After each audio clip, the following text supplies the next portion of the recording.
Écho de la primature avec cet échange entre Sami Badibanga et l'envoyé spécial du secrétaire général des Nations Unies dans la région de Grand Lac et le patron de la MONUSCO. Au menu de leurs échanges, la situation des rebelles sud-soudanais hébergés sur le sol congolais. Sur cette question, les Nations Unies promettent de trouver des solutions durables, mais c'était aussi l'occasion pour ces envoyés spéciaux des Nations Unies de féliciter les politiques congolais pour leur maturité en signant l'accord du 31 décembre dernier.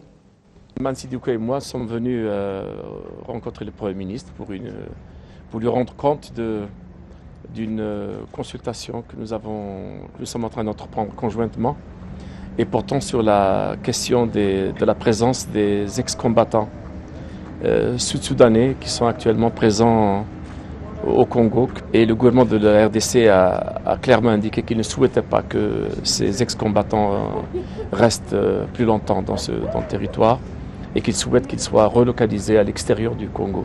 La MONUSCO en premier lieu, avec le soutien de l'envoyé spécial pour la région des Grands Lacs, avec le Congo pour essayer de trouver une solution à ce problème. Mais évidemment, nous avons saisi l'occasion, rencontrant le Premier ministre pour encore une fois le féliciter pour sa nomination en tant que Premier ministre dans le cadre du suivi des accords du 18 octobre et d'échanger avec lui sur le dialogue en cours et les consultations en cours suite à l'accord du 31 décembre et pour encourager le processus de dialogue. Nous pensons que suite à l'accord du 18 octobre, l'accord du 31 octobre était une victoire pour le peuple congolais. Nous sommes réjouis que les Congolais aient été en mesure eux-mêmes de trouver cet accord.